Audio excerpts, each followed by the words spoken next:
பிஸ்மில்லாஹிர் ரஹ்மானிர் ரஹீம். புகழனைத்தும் அல்லாஹ் ஒருவனுக்கே உரித்தாகட்டுமாக. இறைவனின் சாந்தியும் சமாதானமும் கண்மணி நாயகம் ரசூலுல்லாஹி ஸல்லல்லாஹு அலைஹி வஸல்லம் அவர்கள் மீதும், அன்னாரை பின்பற்றி வாழ்ந்த சத்திய சஹாபாக்கள், தாபியன்கள், தபா தாபியன்கள், ஒலிமார்கள், நாதாக்கள், சுகதாக்கள், நம்மவர்கள், நம் குடும்பத்தினர்கள் அனைவர்கள் மீதும் என்றென்றும் குன்றாமல் குறையாமல் நின்று நிலவட்டுமாக. ஆமாம். கண்ணியத்திற்குரிய அல்லாஹ் நல்லடியார்களே, அல்லாஹ்வுடைய மகத்தான கிருபையினால் 8வது தராவியை தொழுதுவிட்டு 7 நோன்பை நோற்றுவிட்டு நாம் எல்லாம் அமர்ந்திருக்கிறோம். அல்லாஹ் ரப்புல் ஆலமீன் நம்முடைய நோன்புகளை, நாம் தொழுத தொழுகைகளும், நாம் செய்த நற்காரியங்களையும், நாம் ஓதின குர்ஆன் ஷரீஃப் வசனங்களையும் அல்லாஹ் தஆலா கபூல் செய்வானாக. மீதமுள்ள நோன்பை நோற்பதற்கும், காலம் முழுவதும் தொழுவதற்கும், குர்ஆன் ஷரீஃபோடு தொடர்புள்ளவர்களுக்கும் தொடர்போடு இருப்பதற்கு அல்லாஹ் தஆலா நமக்கு உடல் ஆரோக்கியத்தை, மன வலிமையை தந்தல் புரிவானாக. அருமையான அல்லாஹ் நல்லடியார்களே, இன்று ஓதப்பட்ட வசனங்களில் ஒரு வசனம், ஃபலம் தக்துலுஹும் வலாக்கின்னல்லாஹ் கத்தலஹும் ஒமா ரமைத்த இது ரமைத்த வலாக்கின்னல்லாஹ் ரமா வலியுப்லியல் மூமினீன மின்ஹு பலான் ஹசனா இன்னல்லாஹ ஸமீஉன் அலீம். ஸதகல்லாஹுல் அலியுல் அலீம். ஃபலம் தக்துலுஹும் வலாக்கின்னல்லாஹ கத்தலஹும். பத்ர் போரில் பகைவர்களை நீங்கள் வெட்டியதில்லை, வலாக்கின்னல்லாஹ கத்தலஹும், நிச்சயமாக அல்லாஹ் தான் அவர்களை வெட்டினார். ஒமா ரமைத்த இது ரமைத்த வலாக்கின்னல்லாஹ் ரமா. நபியே, அவர்கள் மீது நீங்கள் எறியவில்லை, நீங்கள் எரிகிற பொழுது அவர்களை நீங்கள் எறியவில்லை, அல்லாஹ் தான் எறிந்தான். வலியுப்லியல் மூமினீன மின்ஹு பலான் ஹசனா. அவ்வாறு அல்லாஹ் ரப்புல் ஆலமீன் மூமின்களை அழகான முறையில் சோதிப்பதற்காக வேண்டி செய்கிறான். இன்னல்லாஹ ஸமீஉன் அலீம். நிச்சயமாக அல்லாஹ் தஆலா அனைத்தையும் கேட்கக்கூடியவனாக இருக்கிறான், அனைத்தையும் அறிந்தவனாக இருக்கிறான் என்று அல்லாஹ் ரப்புல் ஆலமீன் சொல்லித் தருகிறான். இந்த ஆயத்தில் அல்லாஹ் தஆலா ஒரு செய்தியை சொல்லுவான். ஃபலம் தக்துலுஹும் வலாக்கின்னல்லாஹ் கத்தலஹும். பத்ர் போரில் எதிரிகளை நீங்கள் வெட்டியதில்லை, அல்லாஹ் தான் வெட்டினான். அப்படின்னா சஹாபாக்களும் யுத்தம் செஞ்சாங்க. சஹாபாக்கள் என்ன செஞ்சாங்க? போருக்கு கிளம்பி போனாங்க. போருக்கு கிளம்பி போனது சஹாபாக்கள் தான். போரில் யுத்தம் செய்து அவர்கள் தான் யுத்தம் செய்தார்கள். ஆனால் அல்லாஹ் என்ன சொல்லுகிறான்? நீங்கள் வெட்டவில்லை, வலாக்கின்னல்லாஹ் கத்தல, அல்லாஹ் தான் அவர்களை வெட்டினான். அப்போ வெட்டினது யாரு? சஹாபாக்களாக இருந்தாலும், யுத்தம் செய்து சஹாபாக்கள் இருந்தாலும், நீங்க யுத்தம் செய்யல, அல்லாஹ் தான் யுத்தம் செய்தான் என்று அல்லாஹ் தஆலா சொல்லி தருகிறான். இது ஒண்ணு. இன்னொன்னு, வலாக்கின்னல்லாஹ் ரமா, வலாக்கின்னல்லாஹ் ரமா, அல்லாஹ் தான் எறிந்தான் என்று சொல்கிறான். இது யாரை குறித்து அல்லாஹ் சொல்றான்? நபிகள் நாயகம் ஸல்லல்லாஹு அலைஹி வஸல்லம் அவங்க ஹிஜ்ரத்துக்கு முன்னால போகும்போது, வீட்டை விட்டு கிளம்பும் போது, வீட்டை சுத்தி யாருன்னா இறை மறுப்பாளர் காவலுக்கு நின்றார்கள். ஸல்லல்லாஹு அலைஹி வஸல்லம் அவர்கள் இந்த இடத்தை விட்டு போயிடக்கூடாது, அவர்கள் வெளியே வந்தா ரசூலை கொலை செய்ய வேண்டும் என்று வீட்டுக்கு ஒரு ஆளை காவல் காக்க வச்சாங்க. வீட்டில இருந்து ஒவ்வொரு குடும்பத்திலிருந்து ஒரு ஆள் வந்து ரசூல்லா வீட்டை காவல் காத்தாங்க. வெளியே போனாங்கன்னா ரசூல்லா கொலை செஞ்சிருன்னு சொல்லி. அப்ப வீட்டு ரசூல்லா சுத்தி யார் நிக்கிறா? இறை மறுப்பாளர் சூழ்ந்து நிற்கிறாங்க. ரசூல்லா தப்பிச்சு போயிடக்கூடாதுன்னு சொல்லி, ரசூல்லா ஹிஜ்ரத்து போயிடக்கூடாதுன்னு சொல்லி சூழ்ந்து நிக்கிறாங்க. ரசூலுல்லா நடுநிசி நேரத்தில் ரசூலுல்லாஹி ஸல்லல்லாஹு அலைஹி வஸல்லம் இரவுல ஒரு பகுதி போன பிறகு அந்த வீட்டை விட்டு வெளியே கிளம்புறாங்க. வெளியே கிளம்ப சூழ்ந்து யார் நிக்கிறா? இறை மறுப்பாளர்கள். ரசூலுல்லா ஒரு பிடி மண்ணை எடுத்தாங்க. ஒரு பிடி மண்ணை எடுத்து யாசின் சூரால இருந்து வஜஅல்னா மின் பைனி ஐதி சத்த வ மின் கல்ஃபி சத்தன், அதுவரை யாசின் சூரால இருந்து ஆரம்பத்திலிருந்து வஜஅல்னா மின் பைனி ஐதி சத்த வ மின் கல்ஃபி சத்தன் அந்த ஆயத்து முடிக்கிறவரை ஓதி ஊதி அப்படி எரிஞ்சாங்க, மண்ணை எரிஞ்சாங்க. மண்ணை எரிஞ்ச உடனே எல்லாருமே அப்படியே சொக்கி போனார்கள். முழிச்சுக்கிட்டு இருக்க அத்தனை பேரும் என்ன செய்யறாங்க? சொக்கி போனாங்க, அப்படியே தூங்கிட்டாங்க. அதற்கு பிறகு ரசூலுல்லாஹ் அந்த இடத்தை விட்டு வெளியே கிளம்பி சவுர் குகையில தங்குறாங்க. 3 நாள் தங்குறாங்க. இப்ப எரிஞ்சது யாருங்க? ரசூலுல்லாஹ் தானே. மண் எரிஞ்சது யாரு? ரசூலுல்லாஹ் தான். ஆனா அல்லாஹ் தஆலா என்ன சொல்றான்? ஒமா ரமைத்த இது ரமைத்த. நபியே, அந்த மண்ணை எரியும் போது நீங்க எரியல, வலாக்கின்னல்லாஹ் ரமா, அல்லாஹ் தான் எரிந்தான் என்று அல்லாஹ் தஆலா சொல்லி தருகிறான். எரிஞ்சது ரசூலாக இருந்தாலும், ஆனா யார் எரிஞ்சான்னு சொல்றா? நான் தான் எரிஞ்சேன்னு அல்லாஹ் தஆலா சொல்றான். அப்ப என்ன விளங்குது? யுத்தம் செய்யும் போது சகாபாக்கள் யுத்தம் செய்ய பொழுது நீங்க அவர்களை கொலை செய்யவில்லை, அல்லாஹ் தான் கொலை செய்யறன்னு சொல்றான். மண்ணை எரிகிறவர் நபியை நீங்க எரியல, அல்லாஹ் தான் எரிஞ்சுன்னு சொல்றான். அப்ப நமக்கு என்ன விளங்குது?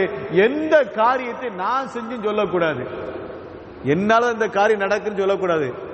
அல்லாஹ் நடத்தி வைக்கிறான். என்ன செய்யறான்? அல்லாஹ் நடத்தி வைக்கிறான். இன்னைக்கு நம்ம சொல்றோமா இல்லையா, நான் இருந்தோம்னா அந்த மாதிரி நடந்திருக்காது. என்ன சொல்றோம்? நான் இருந்தோம்னா அந்த மாதிரி நடந்திருக்காது, நான் இல்லாதனால இவ்வளவு பிரச்சனை நடந்திருக்குது அப்படின்னு நம்ம சொல்லுவோம். அப்படி சொல்லக்கூடாது. நான் இருந்திருந்தோம்னா இந்த காரியத்தை எப்போ நடத்தியிருப்போம் சொல்லுவோமா இல்லைங்களா? நான் இருந்தோம்னா இந்த காரியத்தை எப்போ முடிஞ்சிருக்கும், நான் இல்லாதனாலதான் அந்த காரியம் இவ்வளவு லேட் ஆயிருச்சு அப்படி எத்தனை பேர் சொல்லுவோம். இப்படி சொல்லக்கூடாது. அல்லாஹ்வை மறந்து பேசக்கூடாது. அல்லாஹ்வை மறந்து எந்த நிலையில பேசக்கூடாது என்பதை அல்லாஹ் இந்த ஆயத்தின் மூலம் நமக்கு சொல்லி தருகின்றான். அதனால்தான் அவ்வளவு பெரிய யுத்தத்தில் நீங்க அவர்களை கொலை செய்யவில்லை, அல்லாஹ் தான் கொலை செஞ்சேன்னு சொல்றான். நபிக்கு கழுத்துக்கு மேல கத்தி நிக்குது அந்த நிலையில். அந்த நிலையில கூட ரசூல்லா ஊதி எறிந்தார்கள், அந்த மண்ணை எறிந்தார்கள். இருந்தாலும் நபியை நீங்க எறியவில்லை, நாதா எறிங்க என்று அல்லாஹ் தஆலா சொல்லி தருகிறான். அனைத்துக்கும் அல்லாஹ் தஆலா இருக்கிறான், அல்லாஹ்வை தான் நான் நம்ப வேண்டும் என்பது இந்த ஆயத்தின் மூலம் அல்லாஹ் தஆலா சொல்லி தருகிறான். இந்த பத்ர் யுத்தத்தில் ஒரு செய்தி சொல்லுவாங்க. ஸல்லல்லாஹு அலைஹி வஸல்லம் அவங்களுடைய தோழர் என்ன ஸல்லல்லாஹு அலைஹி வஸல்லம் அவங்களுடைய ஒரு தோழர் சாதிர் ரலியல்லாஹு தஆலா அன்ஹு. சாதிர் ரலியல்லாஹு தஆலா அன்ஹு இவங்களுடைய நண்பர் யாருன்னா உத்பா, அவன் இறை மறுப்பாளர். சாதிர் ரலியல்லாஹு தஆலா அவங்க சஹாபி முஸ்லிம், இவங்க நண்பர் உத்பா யாருங்க? காஃபிர். இந்த ரெண்டு பேருக்கு ஒரு நட்பு உண்டு. உத்பா சிரியாவுக்கு பயணம் போனோம்னா சாதிர்லாத்துல அவங்க வீடு மதினால, சாதிர்லாத்துல அவங்க வீட்டில் தங்கிட்டு தான் போவான். அந்த அளவுக்கு ஒரு நட்பு. சாதிர்லாத்துல அவங்க மக்காவுக்கு வந்தாங்கன்னா உத்பாவோட வீட்டில் தங்குவாங்க. ஒரு நாள் ரசூலுல்லாஹி ஸல்லல்லாஹு அலைஹி வஸல்லம் தோழர் சாதிர்லாத்துல அவங்க மக்காவுக்கு வேலை நிமித்தமா வராங்க. வந்தவங்க உத்பா வீட்டில் தங்குறாங்க. உத்பாட்ட கேட்குறாங்க, நான் காபத்துல்லா தவாப்பு செய்யணும், எனக்கு அனுமதி தாயாடி. அப்போ உத்பா சொல்றான், யாரு இல்லாத நான் கூட்டு போறேன். நமக்கு ரெண்டு பேருக்கு மத்தியில் நட்பு இருக்குது, அது ஒரு பக்கம் இருக்கட்டும். இருந்தாலும் இந்த காஃபிர்கள் எங்க ஆளுக்கு யாரும் பார்த்தாங்கன்னா பிரச்சனை வரும், அவங்க இல்லாத நேரத்தில் உன்னை கூட்டு போறேன்னு சொன்னான். சரிங்க, நாங்க யாருமே இல்லாத நேரத்தில் சாதிரத்தில் அவனை கூட்டு போய் அப்படி சுத்தி காட்டினான். அவங்க தவாப்பு செஞ்சாங்க. தவாப்பு செஞ்சுக்கிட்டு இருக்கும் போது யார் வந்துட்டா? அபூஜல் வந்துட்டான். அபூஜல் வந்தோடனே உத்பா பார்த்து கேட்கிறான், உத்பா நீ எப்படி உன்னுடைய நண்பரை தவாப்பு செய்ய விடலாம்? அவங்க யார் தெரியுமா? அவங்க நமக்கு எதிரியா இருக்கவங்க, அவங்கள பத்தி நம்ம எப்படி பேச முடியும்? எதுக்கு நீ அனுமதிச்ச அப்படின்னு கேட்டான். தெரியாம செஞ்சுட்டு அப்படிலாம் சொன்னான். சொல்லிக்கிட்டு இருக்கும்போது அபூஜஹலுக்கும் சாதிரலாத்துக்கும் வார்த்தை வந்துருச்சு. ரெண்டு பேரும் சத்தம் போடுறாங்க. சத்தம் போடாம உத்பா நண்பர் சொல்றான், யாரு? சாதிரலாத்துல நண்பர் உத்பா இருக்கானா இல்லைங்க? அவன் சொல்றான், அபூஜஹல்கிட்ட நீ சத்தத்தை உயர்த்தி பேசக்கூடாது. அவர் யார் தெரியுமா? அவர் எங்களுடைய அரபு குலத்தினுடைய தந்தை, அரபு குலத்தினுடைய தலைவர். அவருக்கு முன்னால் நீ சத்தம் போட்டு பேசினா நான் ஏற்றுக்கொள்ள முடியாது, நண்பனு கூட பார்க்க மாட்டேன், பேசி போடுவாடினாங்க. அப்பா சாதிரலாத்துல ஒரு செய்தியை சொன்னாங்க, உத்பா நீ இந்த அளவுக்கு தான் பேசுன்னு எனக்கு தெரியும், அதனால தான் ரசூலுல்லாஹி ஸல்லல்லாஹு அலைஹி வஸல்லம் அவர்கள் ஒரு செய்தியை சொன்னாங்க, உத்பா என் கையால கொலை செய்யப்படுவான்னு. நல்ல எழுதி வச்சுக்க, நீ ரசூலுடைய கையால தான் ஒரு நாள் நீ கொலை செய்யப்படுவ அப்படி ஒரு செய்தியை சொல்லிட்டாங்க. இது ரசூலுல்லாஹ் சஹாபாக்களுடைய சபையில சொன்னாங்க. அதை ஓப்பனா சொல்லிட்டாங்க உத்பாட்ட, நீ ரசூலுடைய கையில கொலை செய்யப்படுவான்னு சொல்லி ரசூல் எங்கள்கிட்ட சொல்லிட்டாங்க. நீ இந்த லாயக்கு இல்லாத ஆளு, நட்புக்கு லாயக்கு இல்லாத ஆளு, இப்ப நான் சொல்றேன் நீ ரசூலுடைய கையில கொலை செய்யப்படுவ ஒரு செய்தியை சொல்லிட்டாங்க. சொல்லிட்டு அந்த இடத்த விட்டு கிளம்பி மதீனாக்கு வந்துட்டாங்க. ரசூலுல்லாஹ் இந்த வார்த்தை சொன்னா உண்மையா தானே இருக்கும், ரசூலுல்லாஹ் ஸல்லல்லாஹு அலைஹி வஸல்லம் இந்த வார்த்தை சொன்னா உண்மையா தானே இருக்கும். அவனுக்கு உள்ளத்துல பயம் வந்துருச்சு. இப்படியே ஒரு காலம் போயிட்டு இருக்கும் போது அபூஜஹல் பத்ர் யுத்தத்துக்காண்டி அழைக்கிறான். அப்ப அழைக்கும் போது உத்பா, நான் வரல, எனக்கு பகரமா என்னுடைய அடிமை அனுப்பி வைக்கிறேன் அப்படின்னா. உத்பா சொல்லிட்டா. உத்பா பார்த்து அபூஜஹல் சொன்ன, நீ கண்டிப்பா வந்து ஆகணும், நீ கண்டிப்பா பத்ருக்கு வந்தாகணும், நீ வந்தா தான் எல்லாரும் வருவாங்க. சரின்னு கிளம்புறான். கிளம்பும் போது உத்பாவுடைய மனைவி சொல்றா, உன்னை நண்பர் சொன்னாரா இல்லையா, உன்னை நண்பர் சாது சொன்னாரா இல்லையா, நீ ரசூலோட கரத்தால கொலை செய்யப்படுவன்ட்டு, நீ போன கொலை செய்யப்படுவாய், கவனமா இருந்துக்க, நீ போகாத, உட்கார அடிக்கணும். இல்ல நான் கொஞ்ச தூரம் போயிட்டு எனக்கு வைத்த வலி ஏதாவது காரணம் சொல்லி நான் திரும்பி வந்துருது அப்படின்னா. அவன் கொஞ்ச தூரம் போயிட்டு அபூஜஹல்கிட்ட சொன்னா எனக்கு கொஞ்சம் உடல்நிலை சரியில்லை, நான் திரும்பி இன்னொரு நாள் கழிச்சு வாரேன். அந்த வேலையை வச்சுக்கிட்டு கிடையாது, கூட்டிட்டு போயிட்டான். பத்ருக்கும் போயிட்டு பத்ர்ல போன உடனே உத்துபாவை நோக்கி நபிகள் நாயகம் ஸல்லல்லாஹு அலைஹி வஸல்லம் ஒரு ஈட்டியை விட்டார்கள்.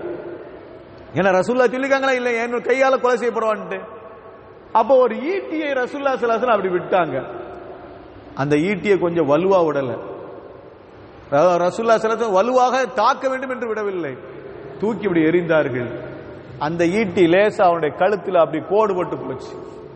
ஒரு கோடு கீழே சின்ன பிள்ளை விழுந்தாங்கன்னா சைக்கிள் ஓட்டும் போது சைக்கிள் பழம்ப விடும்போது லேசா ஒரு சிராய்ப்பு ஏற்படுமா இல்லைங்களா, அப்படியே புளி புளி புளி புளியா நிக்குமா இல்லைங்களா, அத மாதிரிதான் செய்யணும். ஒரு சிராய்ப்பு தான் அவனுடைய அந்த கழுத்துல பட்டுச்சு.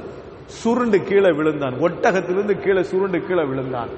கையோ உய்யோ உய்யோன்னு கத்த ஆரம்பிச்சான்.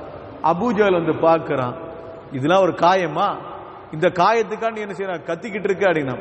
அப்ப அவன் சொன்ன வார்த்தை, இந்த காயத்தை நான் இந்த காயத்துடைய வேதனையை உங்கள ஒவ்வொருவருக்கும் பங்கிட்டு வைத்தால் அத்தனை பேர் செத்து போயிருவீங்கன்னு சொல்லிட்டு செத்து போயிட்டான். அத்தனை பேர் செத்து போயிரும் சொல்லிட்டு அவன் செத்து போயிட்டான்.